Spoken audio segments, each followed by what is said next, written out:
अस्सलाम वालेकुम जी। 5 star DVD कोलियां रोटियां इस बार मैं छुट्टी गया तो असी राबता किया जनाब नासिर मलांग साहब पिंड सरां शेरगढ़ के बिल्कुल सामने प्रोग्राम का फाइनल टाइमिंग किया, लेकिन एक प्रॉब्लम बन गई, फौतगी हो गई साढ़े, असी वो प्रोग्राम ना कर सके। लेकिन नासिर मलांग साहब दी कुछ वीडियो साढ़े को पहुंचियां ने तो वो वीडियो साढ़े मतलब उतनी क्वालिटी वीडियो इतनी क्वालिटी नहीं है, लेकिन वॉइस आवाज़ अच्छी है। आवाज़ सुनूँ, पसंद आवे तो अपने कॉमेंट्स जरूर दविया जे, तो असी कोशिश करांगे इंशाल्लाह बहुत जल्द नासिर साहब नाल असी प्रोग्राम करिए।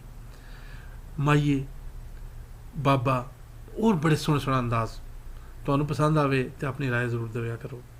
5 स्टार शुक्रगुजार है पूरी दुनिया च वसन वाले सब दोस्तां बेलियां दा कि जिहड़े सानूं इतना प्यार दिंदे हो।